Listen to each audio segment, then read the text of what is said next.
This is Beyond the Capes.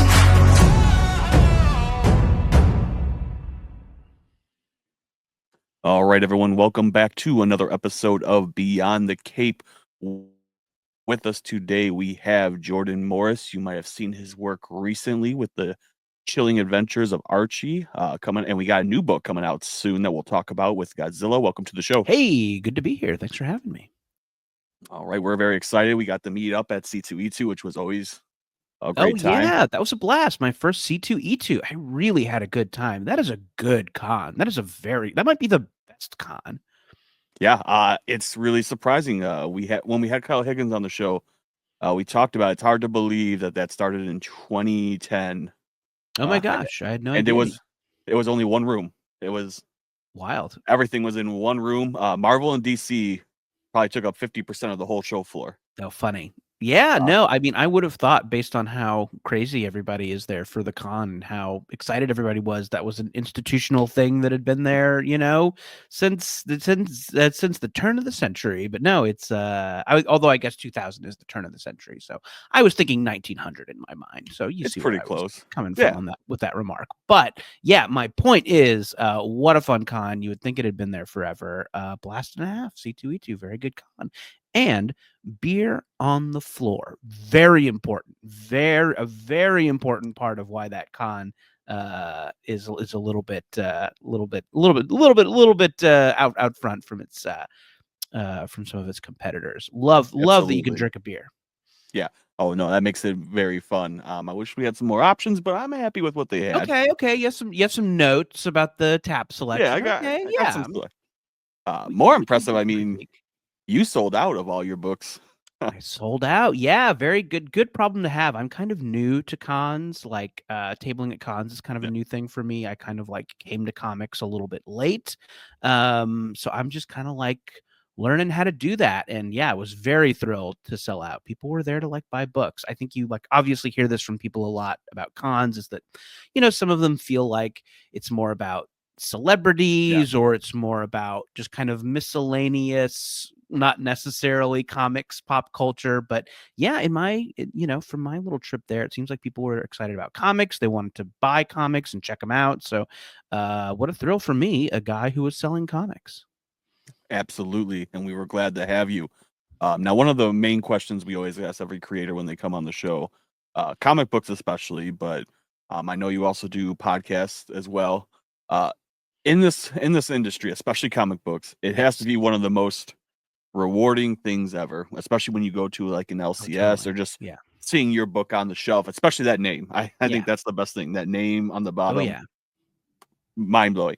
It is also equally the most heartbreaking thing I have ever in my life talked to people about. Yeah. Even just on the show about collecting comics, it can be heartbreaking for us. What keeps you going in a field that's so 50-50 that can go up and down at a moment's notice? Yeah, I mean, I, have been a comics reader since I could read, and so I love the medium. And yeah, and that it's that thing you said. It's like going into an LCS or going into a bookstore and seeing one of your books, or talking to someone who's read one of your books. Not necessarily reading about what people think online. That's a different thing. But yeah, just talking to people who are into it, and comics readers are really great people to write for. I think comics readers, by and large, are really cool people.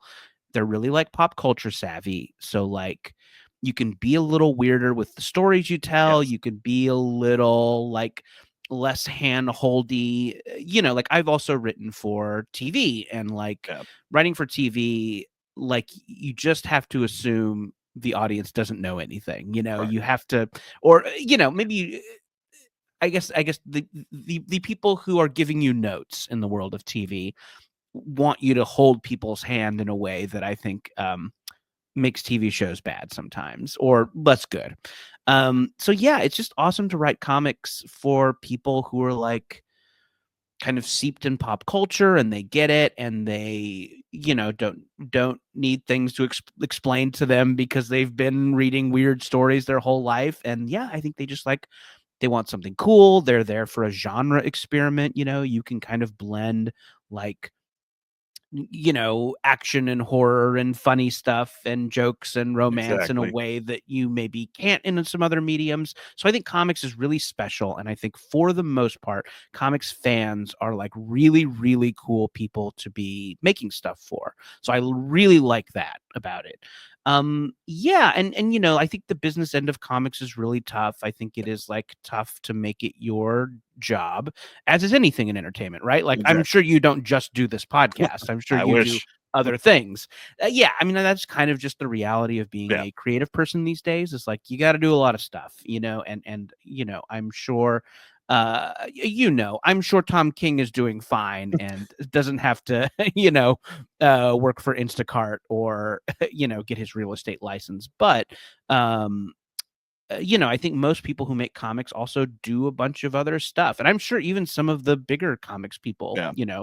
also, teach or do other kinds of writing or something like that. So, I think it would be cool if like, comics could be your only job, but in the world of creativity and entertainment these days, that doesn't apply to anything basically. Yeah. It just has to be like one thing you do, and hey, one of these days, who knows, maybe I'll have a giant hit and can just do comics 9 to 5 every day. But yeah, as for now, at this point, I'm really, really lucky that I get to do it at all, and I'm like thrilled to make it part of my like creative life.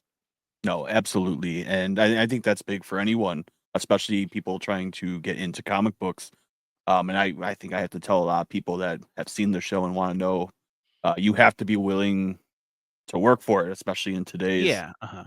today's fold. And I think it's good that people don't have anymore that comic book that they can live off of. And I know a lot of people are gonna be mad at me saying that, but that means you want it so badly that you are willing to work 9 to 5, come home and work 5 to midnight Right. because the story is so special to you that you want to put it in someone's hands. You want to give them that experience and read the story that you are trying to convey, either your emotion, your own heart loss, or just a fun story you think someone could resonate with. Where sometimes if you get caught into I just do comics, not to say that Jim Lee writes it in, but he probably just, like, all right, yeah, I'll do another Batman. Hush 2, you got it. You want another thing? I wouldn't say that he doesn't want it, but I do think those small creators that really want their story to go out, it does make something very special. Yeah, I mean, I think comics makers are just such nice, cool, passionate folks, and yeah, I've like loved getting to know them as like more than a fan. Now it's really fun to go to cons and book events and stuff and meet other comics people. Yeah, by and large, just an insanely cool group of people, and I'm like feel very lucky I get to hang out with them. Absolutely. Now, with all your experience, and as we talked about, not only writing comic books, but writing for television, doing podcasts, was this something as a young kid, everyone kind of noticed in you that you were a big time creator at a young age, storyteller, or was it something that kind of came later in life for you? Yeah, I always loved like, I always loved pop culture and like, liked being creative. I always liked writing, little stories, and I liked Yeah. creative writing assignments in school. And like when I got into high school, I loved doing like drama club stuff and improv class. I loved all that stuff. I think just as a kid, the thing that like was hard for me to think about was like, is this a job, right? Yeah. Like, I didn't know any adults who were creative professionally. I grew up in Orange County, California, which is, pretty close to LA where a lot of entertainment happens, but, culturally, it's very far from LA. And that, like, I just didn't know any adults who were writers or musicians or actors or anything like that. So there was this little sense of like, well, I like this stuff, so maybe it's a hobby or it's something that I would teach or something like Yeah. that. And yeah, so I think it was hard for me to think about creativity as job. Yeah, and I kind of like figured that out later in life. Like in college, I started doing like I had a sketch and improv group in college. You'll be shocked to know that I was part of the college improv group. But we started doing like comedy festivals. So Yeah. we would go do comedy festivals and like open for other sketch groups and other improv groups. And I would just like meet people who were doing it. It's like there would be someone in Seattle who was part of a sketch group, but also like auditioned for commercials, and yeah, like someone who wrote for a TV show or wrote for animation. So it was like really cool to get to just like meet creative professional people Yeah. and go like, okay, yeah, so this is how you do it. Here's a way to do it. Yeah, it was. I obviously am just kind of like I am still kind of newish to comics, so kind of figuring out the how does one do this. I figured that out a little bit later, but yeah. So I think growing up, I loved all the stuff, but it took me a minute to figure out that like, oh, it can be a job, I guess, kind of. Yeah, no, you're not wrong on that. And I think, at least for me, especially being a 90s kid, you kind of grow up and seeing like, oh man, how am I going to get published? My teacher told me once you become a master at something or you have something to say, that's when someone wants to make a book, because that's how it was done. And I will say one of the beautiful things of the internet is everyone making blogs or writing about their experiences, because it did lift the veil to a Totally. Oh degree yeah. of what the process is. And I think that's one of the nice things about comic books, especially, is a lot of, especially like artists. Well, I didn't go to the Kubert School of Art. How am I gonna? DC and Marvel are no longer taking mail-in portfolio reviews. How am Right. I ever Mhm. gonna, work for the comic industry? Well, you'd be surprised how many people did not do that either and are writing your current favorite series, Totally. just because they found a small little book company that took this story. Mhm. They worked with this person. They just built their way up. So I definitely agree. I think in today's world, thanks to our technology advancement, we have definitely made it more accessible to get into, especially a field like this. Yeah, absolutely. And I think the best and worst part of like the modern entertainment industry, and I'm looping everything into entertainment industry, comics and TV and Absolutely. podcasting and whatever, is like you kind of have to do it yourself first. You have to like find some way to put yourself out there on the internet. Um and that is kind of like how someone gets opportunities, and it's frustrating because you're like, well, why should I have to, do this for free? Yeah, Kind of speculatively, and maybe nothing will ever come of it. But I think so that part of it stinks, the like speculative part of it. But also like it's great that people can come from web comics and then start drawing Spider-Man, and it's awesome that someone can like have a podcast and then start writing for the Tonight Show, like it's absolutely. cool in its way. Like it used to just be like you moved to Hollywood and you hung around at the Chateau Marmont, and a producer would find you at the bar and say, "This kid's got it," and then that doesn't That's really it. happen anymore. No. So you do kind of have to be a self-starter, Yes. unless your mom or dad or somebody. But I think a not connected person kind of like you have to start doing it yourself first, and you have to put yourself out there. And whereas that can be kind of annoying, um, it is a great way that more people can get out there. Absolutely. One of the best things, and I think one of the best pieces of advices I could ever give anyone, is just hit go. Even if you're Yeah, wrong, sure. just hitting go is one of the most crucial steps that I'd say most people don't even take, just because they overanalyze Oh and they yeah, get so sure. scared.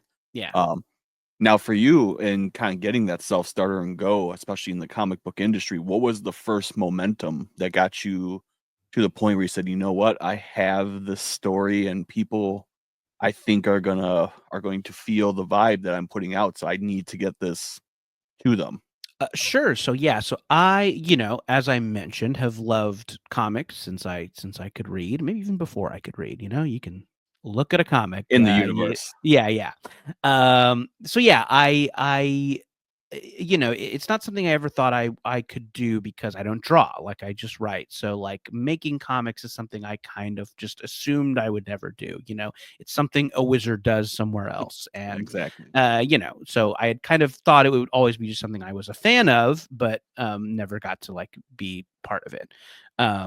So yeah, in my 20s, I was already like in LA and kind of like working ish in entertainment. And I had a friend say like, "Oh, I know somebody at a comic book publisher. Um, if you send me a, pitch doc of ideas, I'll give it to somebody." So I spent some time coming up with some like, paragraph pitches for comics, and just like it, I could not have gotten ignored harder. Like, I mean, maybe someone read it. I doubt it. It probably just like got dumped into an inbox and then immediately into the trash, or maybe it's just still in that inbox unread Just somewhere. waiting. Yeah, from like a, an editor who works at a different company now. Anyway, so yeah, that was like my first little like look at, oh, okay, this is maybe how it starts. Yeah. An editor and you get an in and you pitch something. But that was very discouraging for me, that like it just got no answer. And so I kind of like, gave up on it, and just started working on other TV stuff. And then, so my first comics thing was Bubble, a graphic novel from First Second, and 2 Eisner nominations. Not a big deal. They want me to say it. And that is a kind of a funny sci-fi thing about a bunch of hipsters who live in a like a domed city, and they're part of this kind of life and death gig economy, kind of Thunderdome style. And yeah, it's a kind of a funny satire-y, very R-rated story. And I liked this idea a lot. So I did it as a podcast for the good people over at MaximumFun.org. You can still listen to Bubble over there at Oh, MaximumFun.org. And yeah, so we did a like scripted podcast based on that idea. And I think it was super well received. It was super well done. I worked with a lot of other great writers and editors and directors and VO people on that. And yeah, and I think it was well received. And so I think then a editor at First Second Books, Callista Brill, got in touch and said like, "Hey, we like this story. We think it would make a good comic." And I was so excited. I mean, I was like, "Oh my God, I can't believe this might happen." And yeah, so I teamed up with Sarah Morgan, who was a writer on the podcast, great writer from the UK, and the artist Tony Cliff got kind of brought on board, who I was a huge fan of. He does a great series called Delilah Dirk, a great kind of all ages adventure series that I really had loved. And yeah, so that was kind of like the crew, and we made the book. And Tony was super helpful because me and Sarah had never done comics before, so he was very helpful in like, absolutely. okay, here's some of the stuff, and here's some of the scripting stuff, and here's the process, and here's Yeah. the like steps that it takes. Oh, and also I'll shout out our day-to-day editor Ben Wilgus, also a great comics maker himself, who was like just great in holding the hands of two people who kind of like didn't know some of the lingo. And yeah, and we made that book, and I think it turned out great. I really love the Bubble comic book, and if folks can find it, I would love for folks to still be checking it out. Yeah, so that was kind of my first thing. And now that I had like a credit, I could, the doors kind of started opening. Yeah. Then First Second allowed me to pitch other things, and one of those pitches became Youth Group, the YA graphic novel I did with Bowen McGurty that is in stores now. And yeah, kind of from that, I started to kind of just meet editors and agents and stuff like that. And yeah, it all kind of like came from that one thing. So I know like I made a podcast and then they asked me to make it a comic isn't like super relatable to people, but also maybe it kind of can be. I think Yeah. it is a good like I think it is a good example of like you kind of have to make the thing yourself in a way first, Yeah. whether it's drawing a couple of panels and putting them on the internet, or if you're a writer, teaming up with an artist to make a little bit of the comic and put it online somehow, or make a zine. I think it's one of those things where it's like, you know, I could maybe have pitched that idea to a comic book company, but I think it was so much more appealing to them to like hear it first and to see that it was kind of a proven thing that people liked and it had a fan base. So yeah, I think that was kind of my my way in. Yeah, and I mean, sometimes that's all it takes is just that one project. And I think for a lot of young creators out there who are eager to get into comic books, one of the best things you can do is, even if it's just a one page, like saving up for a one-page mock-up of just like 6 Totally. panels Yeah. with your story, it definitely shows someone that is interested. Like, all right, they put their own money into this project, so they clearly do Yeah. have some stake in it, and they do feel for the story. Because just going around saying I had the world's best comic idea, but hey, no one will listen to me. Sure. Oh Yeah. Yeah. well. It does help, like if you make like a little website or even an Instagram and just like, hey, I'm very serious about this. That goes a very, very, very far away. Totally, yeah, A and I lot of think it's people. just kind of the industry standard these days, and so yeah, I think rather than and I can understand how that like idea can be so frustrating, right? Like I have to just make this thing before I can make it. Yeah, But I think things these days need to have a little bit of a proof of concept. So, you know, yeah, just that this is the world we are in. that's. I mean, that's that's the secret. Mhm. Um, and I think one of the other things that is interesting is recently, I would say a lot of people that have been on the show were people that were in entertainment or were writing for podcasts or for TV Yeah. that do want to convert to comic books. Did you feel that the script writing process was too difficult to convert? Because I know a lot of them, especially for writing television, you're used to writing out so many more pages, and then as a comic book person has to kind of bring you over and be like, all right, Yeah. this is great for like a 20 issue run. We're now going to chop Sure. this into pieces. Was that difficult at any point? Just kind of learning like, all right, I gotta remember that the art is going to do a lot of talking for me, so I Yeah. need to choose my words a lot more carefully because I do have another medium combined with mine that is going Right. to help me tell the story. Yeah, I mean that is super super true, and yeah, definitely part of the like learning curve. I read a great book. It's called Words for Pictures. Brian Michael Bendis wrote it. Maybe you've heard of Oh, him. Yeah, and that was a great little like primer for comics writing, and just yeah, so fun to read, and yeah, such yeah, had such great tips in it. So yeah, I like kind of did try to do my homework before I started, and yeah, that is just kind of something you learn on the job a little bit, and something that I still experience now. Like with my most recent project, it was kind of like the artist came back and just said like, "Hey, this is a little too wordy.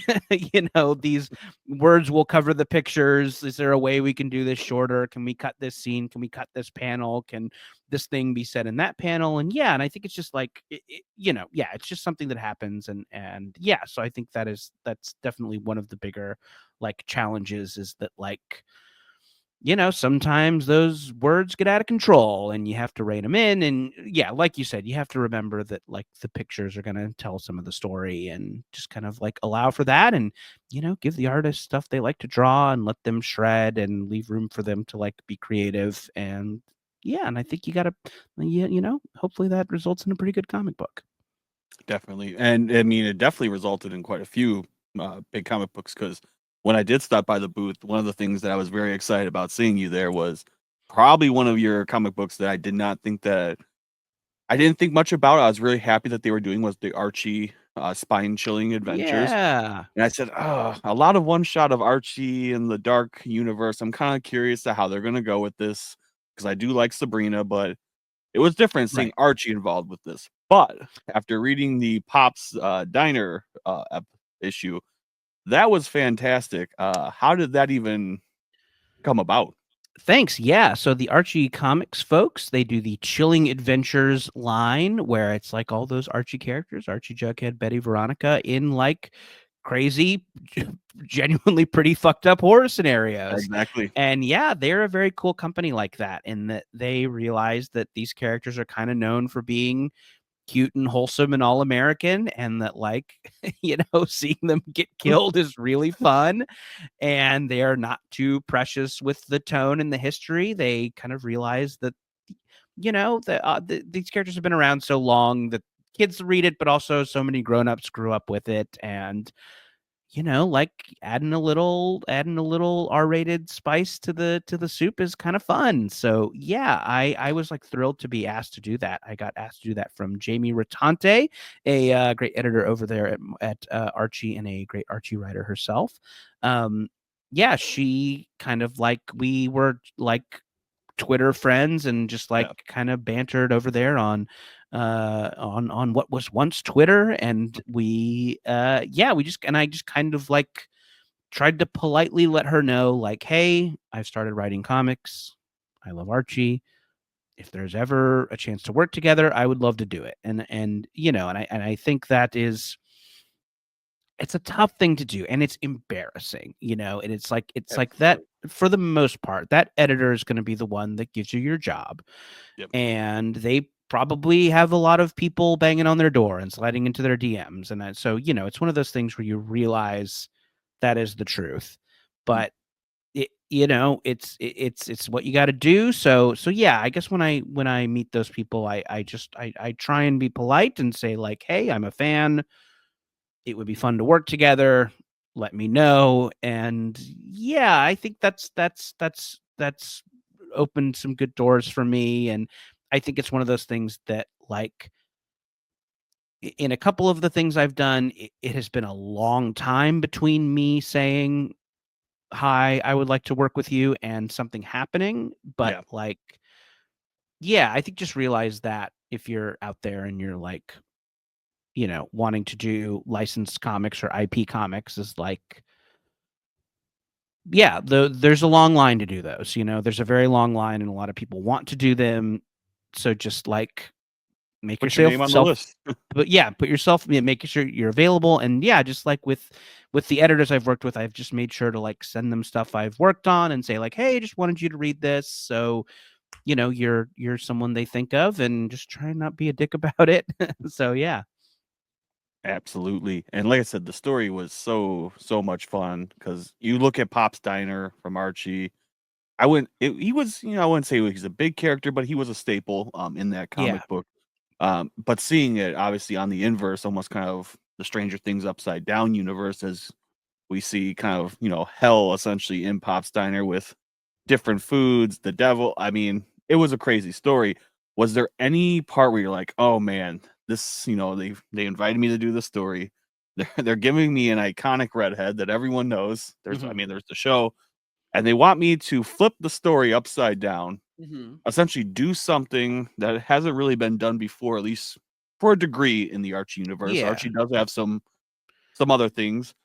I think the Archie like horror stuff has been going on for a little bit, and I've definitely read it. Afterlife with Archie is so famous. Correct. It's what kind of what got Roberto Aguirre Sacco Riverdale, and there's a great werewolf story called Jughead the Hunger, which spun off into Vampironica. All of that stuff is really good. So I think I like. I had read all that stuff, or not all of it, but I've read a lot of it. So I was like, okay, yeah, it's kind of in this world. This is the tone. I imagine like starting off, being the first one to write Archie horror might have been like kind of weird and nerve-wracking. But yeah, I think there was a good precedent for it. And they like, yeah, so I think I went into it kind of going like, yeah, it's one of these. I've read these and trying to like put my own spin on it, but also like kind of keep it in the zone that had been successful for them. Absolutely. And I mean, I think it worked out. I mean, not only do we have Archie meets Jay and Silent Bob coming out soon. Oh yeah, sure. We have your other project working with probably one of the most well-known characters, at least to me, within the kaiju universe, and that's Godzilla. Oh yeah. Which has just been on a roll. Oh yeah, Godzilla comics, yeah, for sure. Godzilla comics have been great. There's been so many fun Godzilla crossovers recently. The story I am doing is part of Godzilla versus LA, which is a kind of anthology one shot that is part of a bigger project IDW is doing, Godzilla versus America. So yes, Godzilla will be destroying various American cities throughout the year, and I got to contribute to the LA issue. And something very cool about this book is that it is a wildfire charity project. So yeah, all the proceeds are going to wildfire relief, which is awesome. So yeah, I'm really like cool, and it's so cool and great. I'm so grateful that the IDW folks kind of made that call, and I'm so glad that we got to do the book. It's been so much fun. And yeah, I was a big Godzilla kid, and I'm a current Godzilla adult, so yeah, getting to work with like that stuff was so much fun. Yeah, absolutely. Because I know Godzilla versus Chicago came out. I of course had to pick up the comic, Yeah. comic issue when it came out, and Yeah, Tim must Seeley buy. he did such a good job on Yeah, his covers. I think it's great.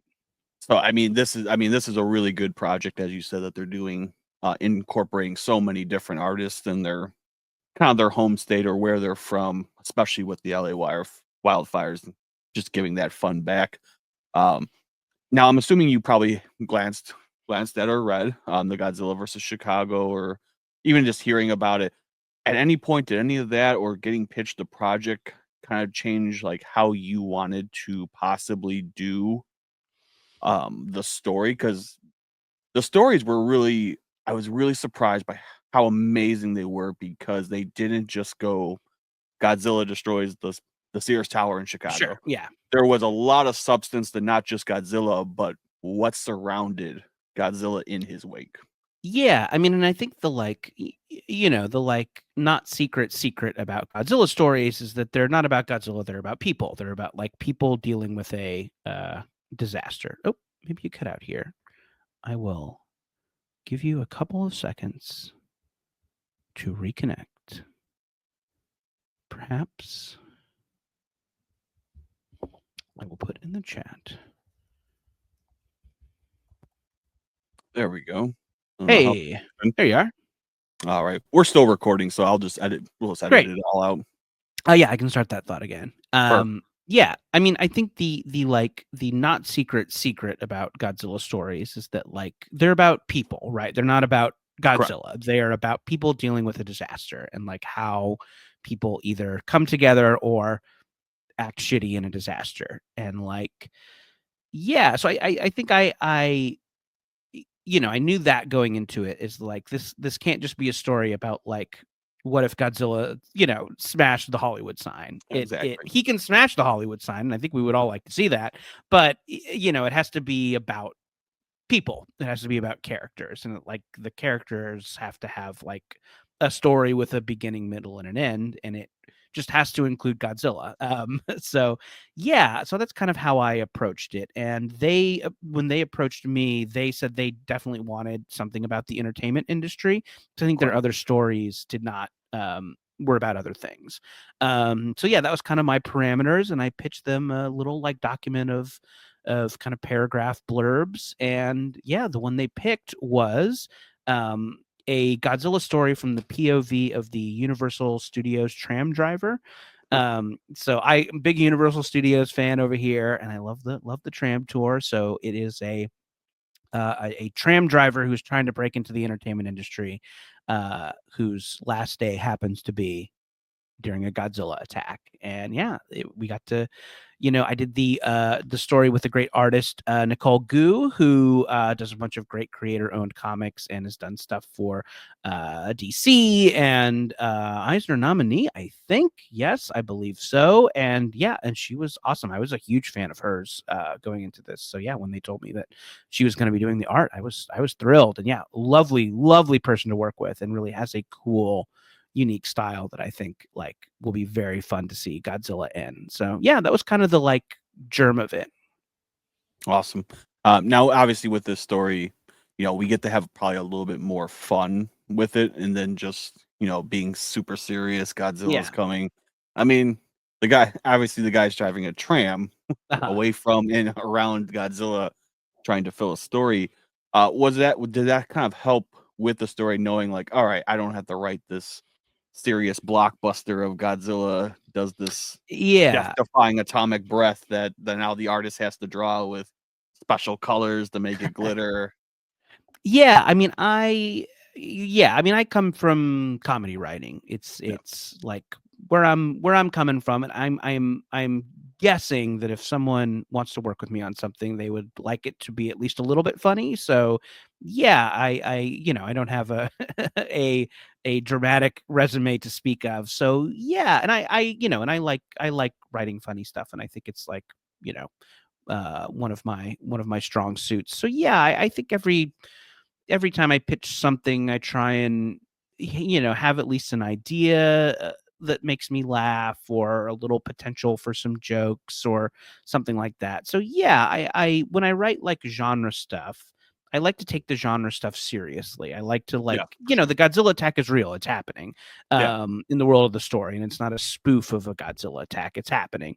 But I just want there to be funny characters who have funny relationships, and and I love genre stuff like Shaun of the Dead and Buffy the Vampire Slayer, where it's like that horror stuff is real in the world yeah, of the thing, but the comedy is coming from funny people having funny relationships, and yeah, unexpected things happening during horror scenarios. So yeah, I think that's kind of how I approach fitting comedy into something. So yeah, I didn't explicitly ask them like, "Do you want this to be funny?" But I just kind of assumed, because they were asking me, they were okay with something yeah, being a little more comedy forward. exactly. And that's the nice thing too about having your books available so much, is that people can read your work and they know what you're capable of, and then it's always fun to know, like, all right, well, if they're capable of this, maybe if I just push them just a little bit Yeah, more, what more can I get from the story? Now with these comic books, obviously you've done like kind of a little horror comedy. We have with Archie. We have yeah. a little action comedy with Godzilla. Is there any stories, if you were to work on a next project or was to come to you, where you want to focus more on maybe that genre, or having read and been to the artist alley, obviously in C2E2, have seen something where you're like, you know what, I've never done a fairy tale type comic book. Yeah. I would be interested to kind of stretch my writing to that and see what I can do with that. Or, I really liked horror. Surprisingly, I want to focus on doing something within that genre. Yeah, I mean, I do have a lot of other horror stuff that I would like to write. Yeah. Yeah, it's definitely like, close to my heart, and yeah, I think that I have a resume of pretty good horror comedy stuff. And yeah, and I think Bubble was a little more sci-fi, so I think Yeah. that like I would totally like to do more funny sci-fi. I have some like stuff in that zone that I would love to do soon. So yeah, I hopefully the next comics project is like something that can where I can have fun with some genre. Definitely. And now having read quite a bit of your books as well, like I said, everything's very relatable. It's fun to read. At any point, would you think, if you were, I know obviously the answer is always going to be yes. I mean, if DC and Marvel come to you and say, Yeah. well, you're right, you're not going to be like, well, give me 24 hours to think about it. I mean, the immediate answer is, Sure. Yeah, yeah. I'll be there tomorrow. Um, do you think you see yourself down the future doing kind of more of a superhero vibe, or to a more like DC style or Marvel style, where you Yeah, I mean, focus mainly? I got to do my first Marvel thing this year, Web of Spider-Verse: New Blood. I did a story in this Spider-Man anthology that I think you can still get at your LCS. Definitely, they're poking around online. Yeah, this is a like multiverse Spidey Yeah, anthology. They came to me and said like, we want pitches for spider people who have never existed, and so they're setting up like a big summer event where the Spider that's Verse will fight the Venom Verse.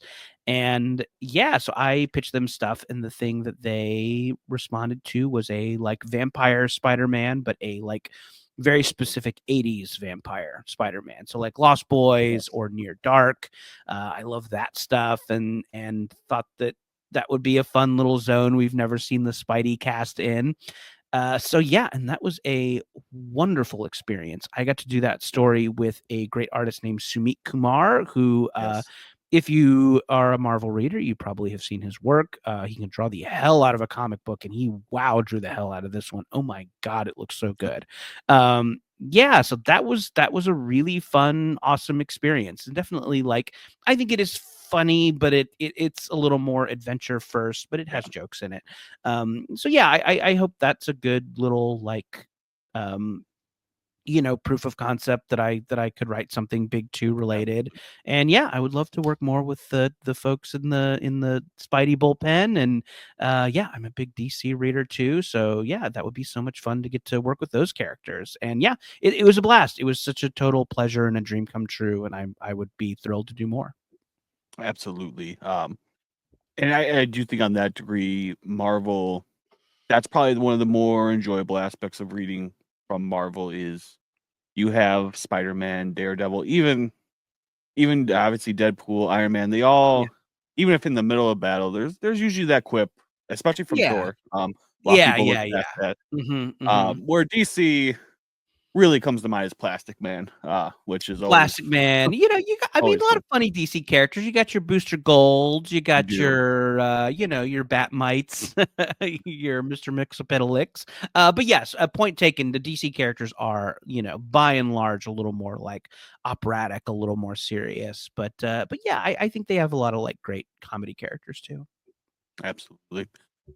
So obviously we have a lot of projects in the work. We have Godzilla coming out very Mhm. soon. In the next few years to few months, depending, where do you see your next few projects going? Do you have anything in more created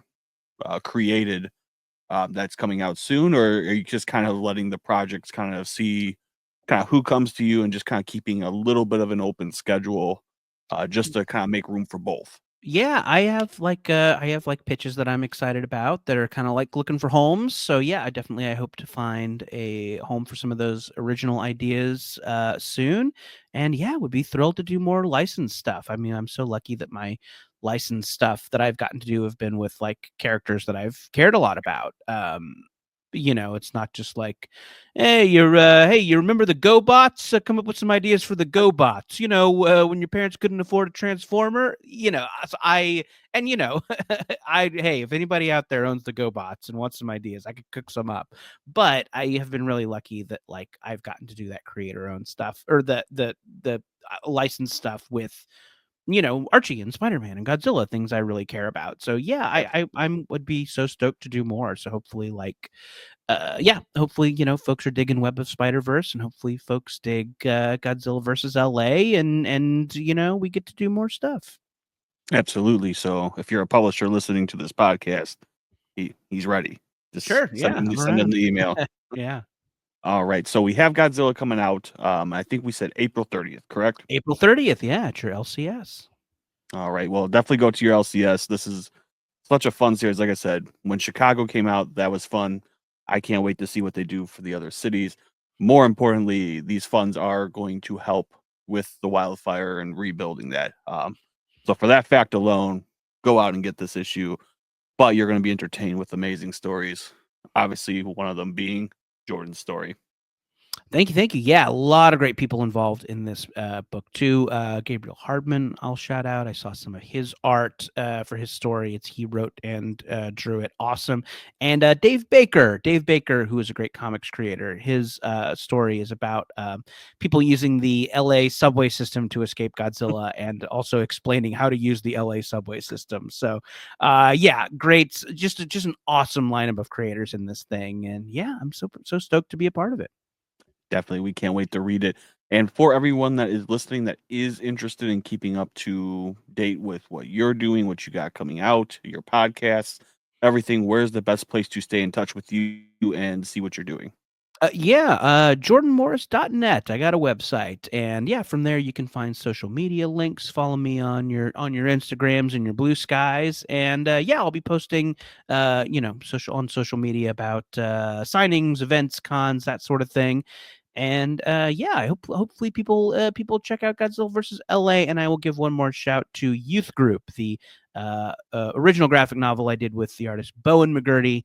It's a YA horror romp about teenage exorcists. Yeah, came out summer of last year. Still available. Still a blast if you like a little religious horror with your comedy. Yeah, Youth Group. It's out there. Perfect. Everyone listening, go get those books. We hope you had a fun time listening to this. Beyond the Cape is brought to you by the Uncensored Nerds Network. You can find our show, We Got Issues, the Comic Con podcast. Ben Temple Smith has a show with us. I think Squidcast is what he's calling it. A lot of great shows, a lot of great creators. Again, more importantly, as we end every show, biggest thing is go follow Jordan, see his work, go to your LCS, get youth group, get Godzilla. You're not going to be disappointed. Thank you for coming on the show, and we hope everyone listening had a good night.